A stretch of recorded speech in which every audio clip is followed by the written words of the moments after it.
This ad is sponsored by the North Jersey chapter of the 99s. They are happy to present the 2013 Pilot Forum. This is a free event open to students, pilots, instructors, and all interested in flying. Taking place this Saturday, April 27th, 2013 from 9 a.m. to 3 p.m. at CW Aero Services at Essex County Airport, Fairfield, New Jersey. You will hear from experts in the aviation industry on the following topics: weather, air traffic control, aviation medical, safety, and buying an airplane. Gourmet lunch of hot dogs and chili is also being provided courtesy of C&W Aero Services. Guest appearances courtesy of Susan Lorecchio of New Jersey 99s and sponsored by Jet Aviation, a General Dynamics company. To register, go to nj99forum2013.eventbrite.com. Hello everyone, good afternoon and welcome to Savvy Central Radio. Each week we host new individuals and business owners to share their expertise, dreams, and lessons learned in their field of business. Our guest today is Jacob Nordby, author of the best-selling book The Divine Arsonist, A Tale of Awakening. Jacob has co-founded a mortgage company, a real estate investment firm, and a technology business. After years of chasing success, he discovered the path he had taken was leading far away from his inner purpose. The financial meltdown of 2008 caused him to liquidate and opened space for a new journey of personal discovery. After losing weight, regaining his health and inner well-being, Jacob co-founded a charity community fitness effort called Fat for Food to benefit the Ohio Food Bank, as well as volunteering for the 2008 Special Olympics. In 2009, Jacob moved with his family to Texas and started his writing career. To find out more about Jacob, you can go to his website at www.yourawakenedself.com. Hi, Jacob. Thanks for coming to Savvy Central today. How are you? I am well, Christina. Thanks for inviting me. It's an honor. I'm very, very, very grateful you came on today. I came across your wonderful book by my good friend Mary Joyce, who had suggested it on Facebook a couple of weeks earlier, Divine Arsonist, A Tale of Awakening. A very important book. As I mentioned before the interview with you, I think we all get so hectic in our lifestyles, texting, emailing this and that, and running around like a chicken without a head, that we lose touch to pay attention and listen to our soul's voice. And so I'd love if you could tell our audience a little bit about your story and how creating of this book came about. Well, thank you for that. You know, Christina, it's been a few years now since the time in my life transpired that made this book happen. And so it's fascinating to look back at that time and be amazed by really exactly what you said. Fact is, I was running a business which I'd been doing for quite a few years, and it was a big career and big office and all this stuff. And there was this inner knowing that I was way off track, but I didn't have any idea what that meant, like where to go from there. All I knew was this, kind of like M. Scott Peck, the times in our lives when we're most uncomfortable. Those are really important, but, so often I think, at least for me, that doesn't necessarily mean we know, which way to go from there. We just know something has to change. You know what I'm talking about? Oh, most definitely. And I was on that same path that you're talking about a year and a half ago before I broke away from corporate. I was working very high-end, stressful jobs, trying to work my way up the corporate ladder because I felt that that's what I needed to be doing after 20 years in finance. And getting nowhere fast. Companies kept downsizing. I kept getting let go, starting over again, working my buns off 13 hours a day, and ending up in the hospital eventually. And it's interesting how the body will, if you don't listen to it, will give you a real big knock over the head, and if that doesn't work, bigger catastrophes show up in your life to kind of wake you up. Oh, is that not the truth? Yeah, well, and it's so, you're so right. And Christina, I've discovered that we live in a culture in which we don't listen to our bodies. We become very good at making the body last longer with vaccines and technology and things like that, but we don't listen to it very well. And the truth is, it will tell us basically everything we need to know. And I found myself in a situation, it sounds like much like you in a lot of ways, where I was waking up every morning at 3 o'clock and I thought I had to, there was this constant sense of, I just have to keep my legs churning. If I keep my legs churning fast enough, I'm sure at some point this will all make sense. And, I had a background, Christina, in really rigid fundamentalist Christianity. I mean, really more so than most people who grew up Christian. This was very, very strict. No TV, no dancing, no drinking, of course. And, we all kind of looked like Little House on the Prairie folks, which is totally fine. It was just I had had such a rigid notion of, the rules of life and the way God worked and all that stuff. And I had left that behind, but there was this great big void that I had been trying to then fill with success and business and all the trappings. And I just discovered that it wasn't going to happen. Those things were not going to take care of what I needed. Mm-hmm. And was the book kind of not an exact interpretation, but kind of sort of the way it worked out for you in real life? Or is this kind of like a biographical story of sorts or not? Well, it's deeply my story. A lot of people have asked me, because I wrote it in first person and I described places where I have been in terms of the landscape and all that. A lot of people have asked me, okay, so when did you have your car wreck, and how long were you in a coma? And I'm that's a compliment because they felt like it was real. What's true, Christina, is that everything in the book happened on a symbolic level, like an internal level. Some of the things happened in my real everyday life. People want to know, did you really meet some guy named Lucius up in the mountains? And the answer is no, I didn't. But there were guides and messengers who showed up who helped me make the big shift. And so it was as profound internally as the story might suggest it would have been externally. And I find in life sometimes the bigger things that happen in my life are things that are not external. You don't see them, but those are the biggest shifts in our lives. Yeah. Yeah. And I must say I'm very grateful because right now the message that rang true for me was something. I have this big fix-it attitude that in my life when things go wrong, or like a year and a half ago in corporate when everything was falling apart, I had this let's make it happen, let's fix it attitude. And then there are times where I forget to just let go and surrender to God and my soul and not trying to fight it and let it come and not try to fix everything. Yeah. If you know what I mean. Yeah. Oh, yes, I do.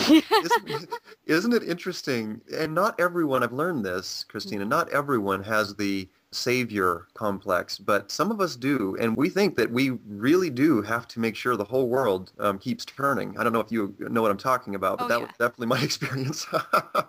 Completely understand. And a couple of years ago, I had met I'd met him more than a couple of years ago now, but we had been together about 4 years and I felt like it was time for us to get married.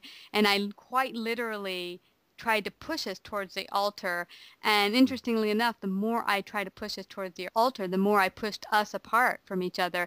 And it was that kind of make it happen attitude that I always have when I want something in life without realizing, is this what's best for me and the person I'm with now? And we broke up for a bit, and now we're back together, and we love each other much more deeply. But when I let go of the expectations of what I needed and how things had to show up. And it's such an interesting balance, Christina, and because it sounds like you and I share, a lot of those action tendencies, and I should say qualities, because, that's another thing, is the process of this taught me, Christina, that our greatest gifts, the things that we can really shine the best with in the world. So our brightest light is like a mirror twin of our shadow. Yeah. And so the part of ourselves which can be most useful and most dynamic and brilliant in the world is almost always right on the other side of a deep wound or a shadow of some kind. Doesn't make it bad. It just means that as long as I'm running away from that shadow and not looking at it, not willing to transmute it and work through it, I'm probably going to create as much challenge for myself as I am going to create goodness from that real great talent. I can definitely relate to that. For me, what I've come to unearth is that I had a big sense of, when I did this savior type of thing, to prove kind of my self-worth to the world, to God, to everyone, that if I helped enough people and did enough for people, that I would be worthy. And so it's been a really big challenge to constantly in every moment and every day to let go of that. Yeah. Yeah. Yeah, isn't it fascinating to discover, and this really was, Christina, the underlying message of the book, and Yeah. was for me to discover that who you really are is enough. It is worthy and it's enough, and it doesn't require holding together any kind of particular external shell to be enough and to be worthy. And that was a huge discovery for me. Yes, it is. And it's interesting how it's still, even for me, every day, hard to work through because the message still in greater society is that you're not enough, that everything is not enough. So it's hard to work through that message that is constantly being bombarded into you in all different directions by society, TV, you name it. That is so true. Yeah, I mean, no question. A cultural message is, Christina, if we, and once again, and by the way, I say cultural quite a bit. I really don't find myself like fighting the culture. I just notice how I think some of us are learning that without trying to tear down the culture, just say, we can actually do something different here. We can actually be more intentional and more conscious. But the cultural message is if you don't look a certain way, if you don't have a certain career, if you don't have enough, this kind of money in the bank, then you're, I mean, for lack of a better word, you're a loser. And that's one of the things we fear the most deeply, Yeah, we want to be accepted, and I know I had read about it a long time ago, but I have not been Abraham. Uh, Oh, interesting. Not Okay. Abraham Hicks. It was someone else. Oh, Abraham Maslow. Yeah, I've got one of his books in my hand as we speak right now. Yes, Maslow. Thank you. Oh, I love it. Yeah, because as we get past our general need, to eat and clothe and such, and most people in the United States at least can get some access to food and shelter, not everyone. But once those basic needs are taken care of, then the most important thing is we want to be needed and, Yeah. we want to be part of a group, accepted. It's very important. So I can understand why it's so hard for people to let go of the shell and just be their true self. Yes. No, and what's interesting is, Christina, I've since the writing of this book, being out there like you in the world, talking with people a lot, I have so many people come and say, I am so tired. I am so tired of doing all this. I don't know what to do differently. And exactly what you just said. And if I do something different, where am I going to fit in after that? Who am I is the real question. Who am I without this? No, I completely understand. And it is going to be a painful unearthing because even as I transitioned out of corporate world and started my own business, I up-leveled the life around me. A lot of my friends, things have changed a lot, and there was a lot of not happy people around me, whether it be my old employers who I had to give 3 weeks notice to, who were like, we really need you to stay, and my friends who are like, are you crazy? You have no business experience. And it's true, I don't. And I have had a difficult journey. And from their perspective, they don't understand why would I put myself in what looks like a difficult road. But I can say, being where I am now, that I've never grown more and discovered more in bits and pieces of who I really am than before I did this. Well, and that's the interesting piece, Christina. So I'm going to share, is it okay if I share something kind of personal here? Oh, yeah, go for it. Okay. So it sounds like we're speaking the same language quite a lot here. When the end of my dreams, which I had been building for quite a long time, came about, I really had to let go of all of that stuff, literally the stuff, the trappings and the office and all that stuff, and had to relinquish it. And there was this sense of being a turtle without a shell. That was actually one of these, almost a vision that came to me, and it wasn't like that, but it was kind of, I was meditating one day, and it was like this understanding that that I'm walking through the world right now without my custom shell. So it was very raw, very sensitive. And at first it was fearful because I had carried that shell for a long time. But I moved to Austin, Texas, wife and 3 kids, and we just kind of threw a dart at the map and moved and got down there, didn't really know anybody. And it was such a profound experience of not being anybody for a while. Like before, I had this business reputation. I had all these contacts and all these people who thought well of me in a certain way. And then for a while, a bunch of them didn't think well of me. And I had to kind of sit with that, like, okay, okay, so who I am is not what people think of me. That's interesting. But to walk through this space, which was so deep and potent, of just going, okay, so will I ever be able to operate in the world again the way I was before? And the answer is not the way you were before. But will I ever be able to actually walk whole and strong again and do something back in the world? And quite frankly, for a period of time, I really didn't know if that would emerge again. I was so tired, and there was so much stuff that needed to be let go of internally. Mm-hmm. And so, and by the way, I wish anyone who is facing something like this a much more graceful and whatever the word is, gentle transition than I had.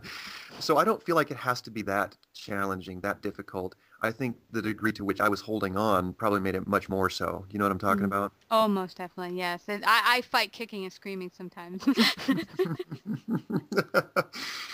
Yeah, so one message I want to make sure gets heard is when we go there, whether it looks as jagged as maybe my path or maybe your path, or whether it looks much more gentle. And I think by personality, some people just end up being able to take some rational steps and start moving in the direction of their truth and allow it to emerge. And it doesn't necessarily have to be quite as crazy as it seems. But regardless of that, we are all faced in life with these, what I call these doorways marked, I don't know.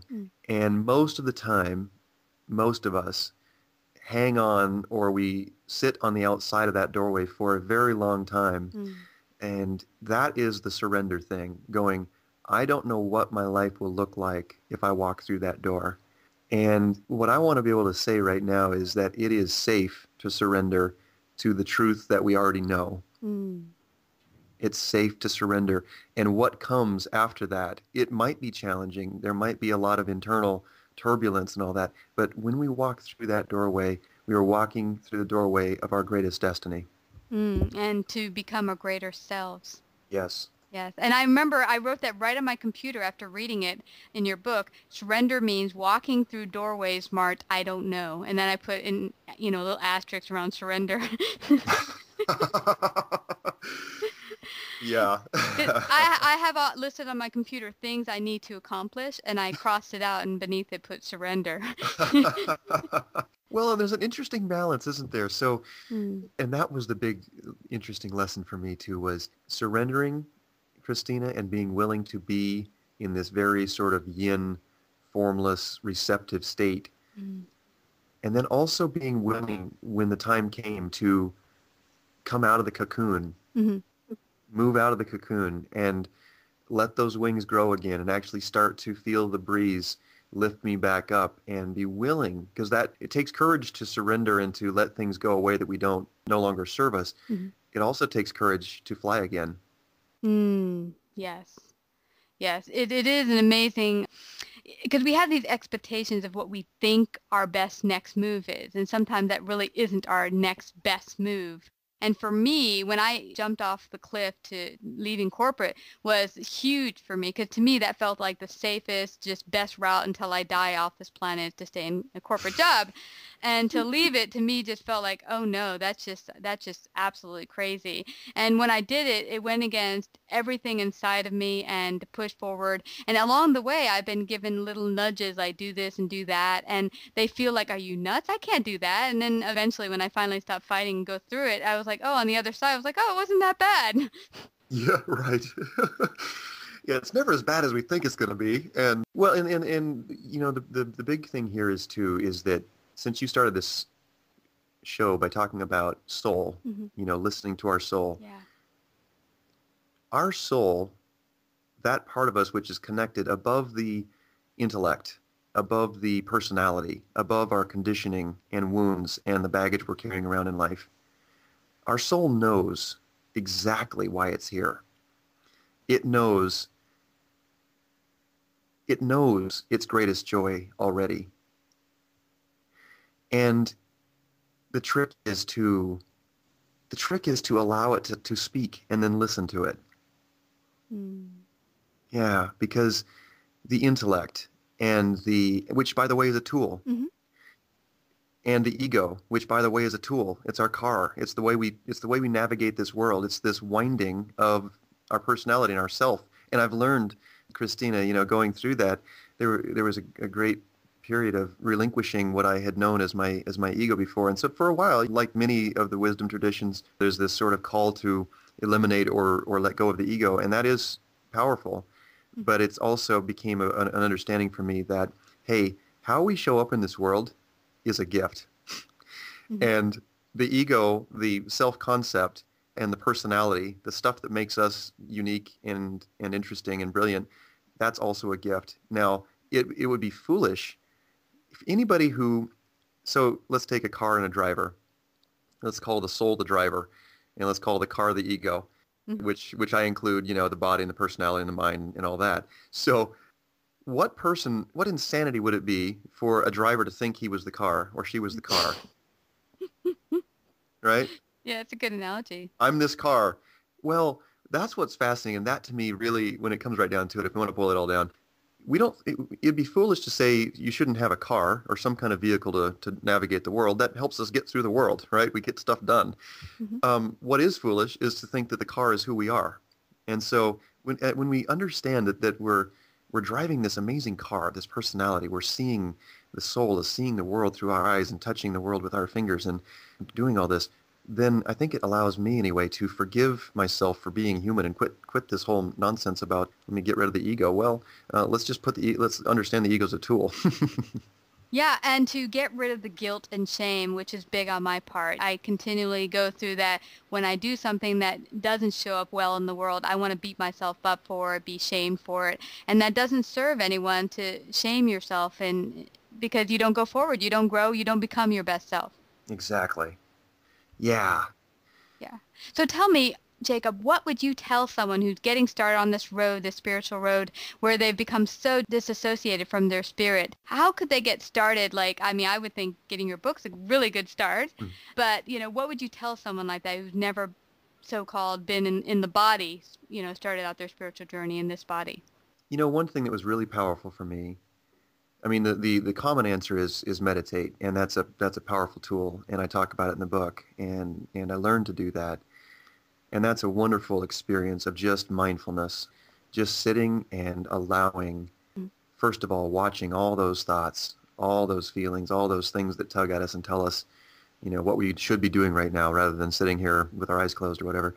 So that's a powerful process, just finding a place. And if people don't like to call it meditation because it seems to have, some religious overtones or whatever, great. Go sit somewhere in nature or somewhere quietly and just be quiet and just watch the difference between all these thoughts and urgencies, mm-hmm. and what else is trying to speak. So that's one really, really powerful thing to do. The other thing, and this was so big for me, Christina, whether someone's a writer or not doesn't matter. And that's, let's just make sure we get that. Take out a piece of paper and ask yourself a question.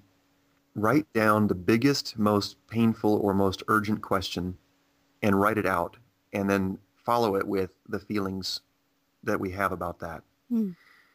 What am I feeling about this situation? And I suggest going to a big one that we really feel. Not, I'd like to go on vacation this year to Hawaii or something. That's nice. No, go with the ones that keep us up at night, the ones that are really in there. Mm. And ask the question, what should I do about this? What should I do about this situation, this relationship, this job, this whatever it is? The one that's making our stomach hurt when we're trying to go to sleep at night. Those are the ones I'm talking about. And write out everything that comes without any judgment, without trying to make it sound pretty. Use curse words, whatever needs to happen to say what is inside, just to really say it, to really feel it. Mm. And again, that's why it doesn't matter if we're writers or not. It doesn't matter if we're good at saying things. Just write it out. And this isn't for anyone else to ever read.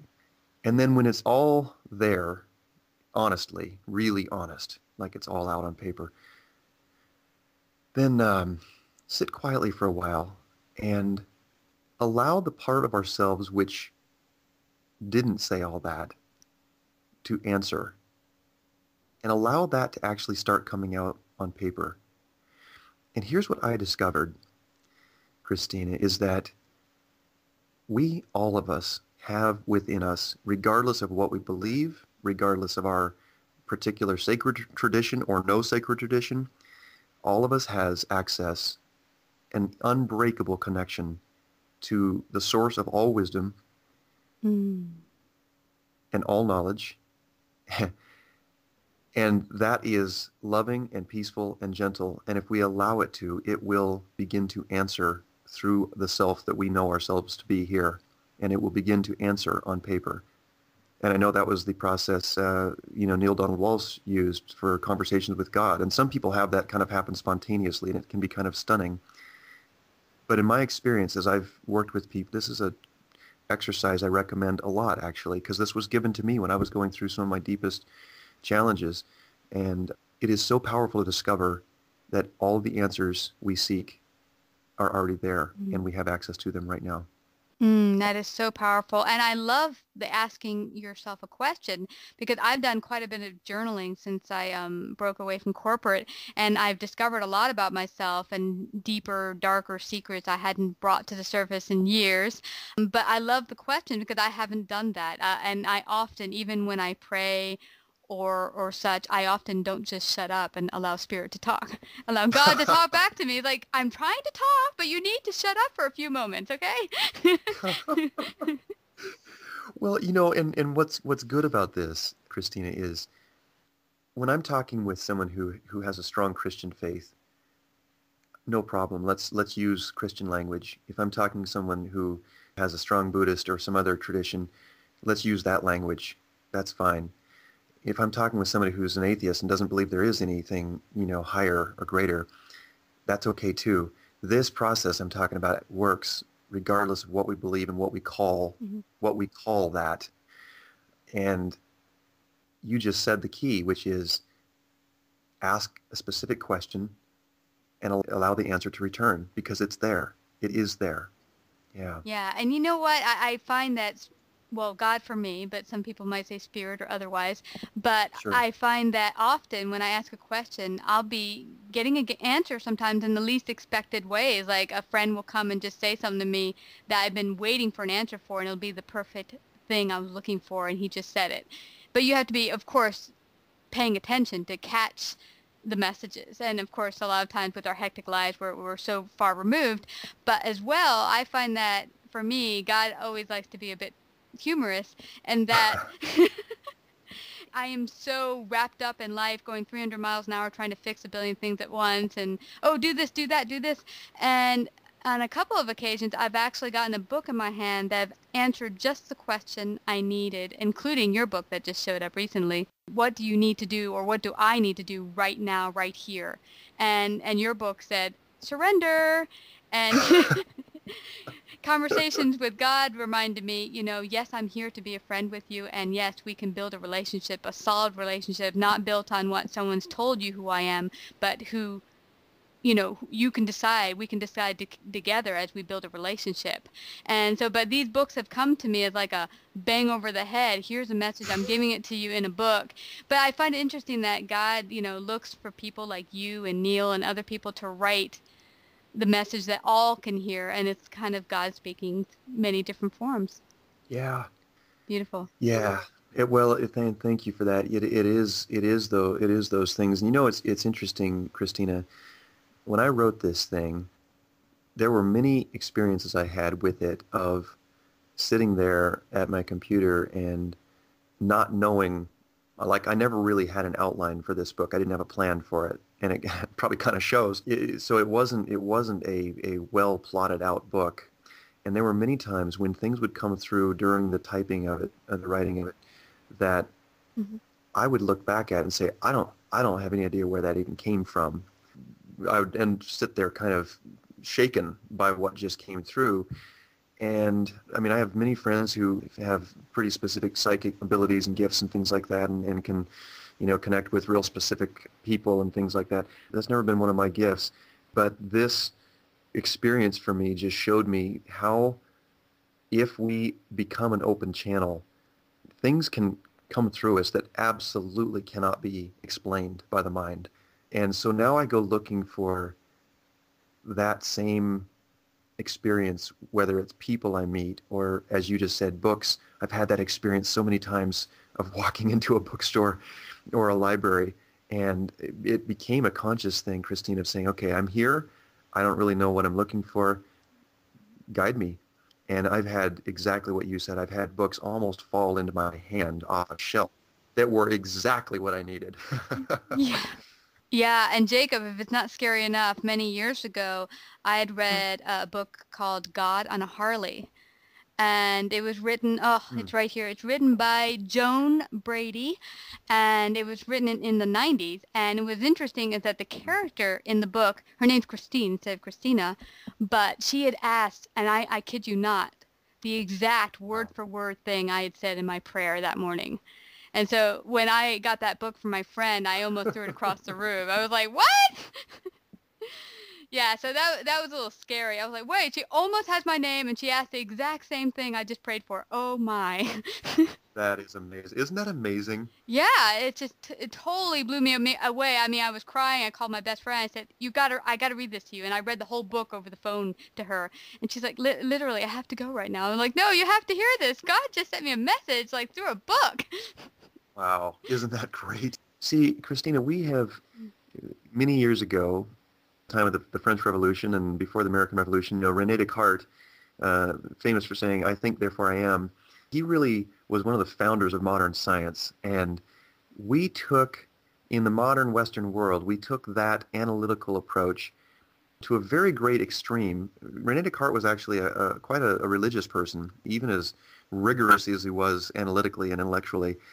He was, still a very deeply religious guy. And we, in our scientific world and mindset, we've gone away from the experience of intuition.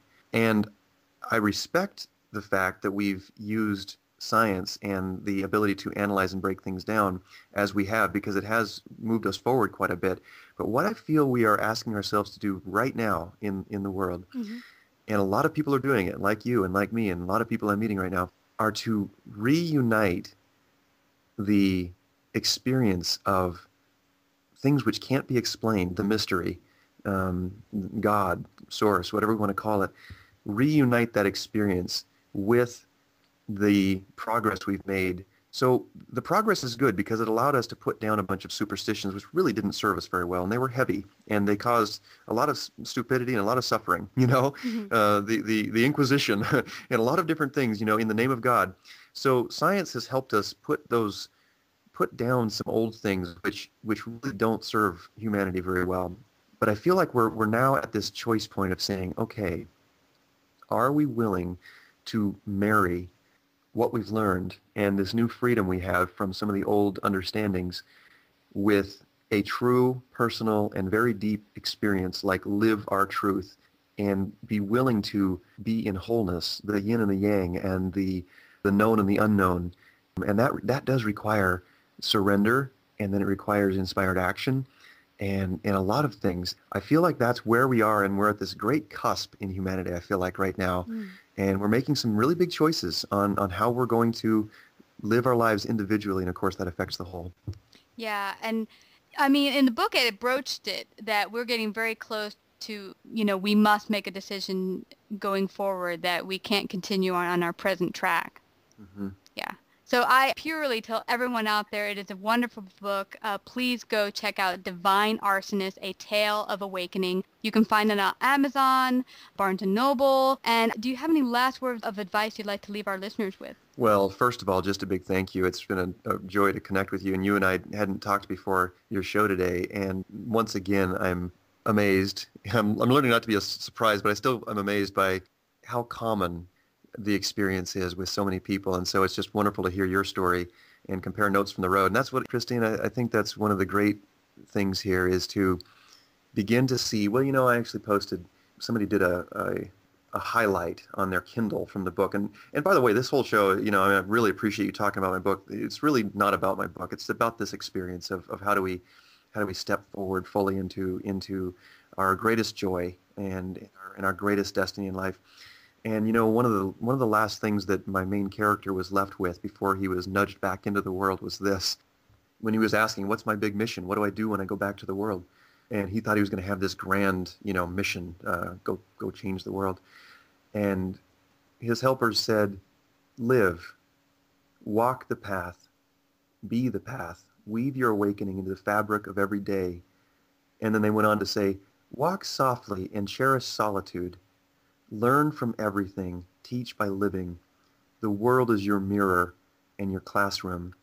And if I could just say that the greatest thing which has emerged from this experience and the continuing path of life is that I really truly see all of us in this beautiful place as fellow teachers and fellow students and really fellow travelers. And so it's just a great joy to find people who care and are curious and interested and like you, and compare notes from the road out here by our virtual campfires as we find each other on the path, you know? Yeah. I could tell when I read your book and you had placed it on Amazon, that particular day was free, but otherwise digitally it's very minimal. But also you have a great few of chapters on YouTube that people could check out. So I know you're not in it for the money. You really are a messenger bringing this message into the world so that everyone can find their true selves and find who they really are and be that in the world. Yeah. So for that, I am so grateful. Thank you so much, Jacob, for being a messenger. Thank you, and thank you for your work in this world and for inviting me here. It's been a great honor. Oh, thank you. Thank you, Jacob. And everyone, please go check out Divine Arsonist, A Tale of Awakening. You will not regret it. Thank you again, Jacob, for coming on. I'm so grateful. Have a wonderful day, everyone. You too. Join us this Friday, April 26th, where our guest will be Jeff Guidry, president of the Sarvey Wildlife Care Center and author of the best-selling book An Eagle Named Freedom, My True Story of a Remarkable Friendship.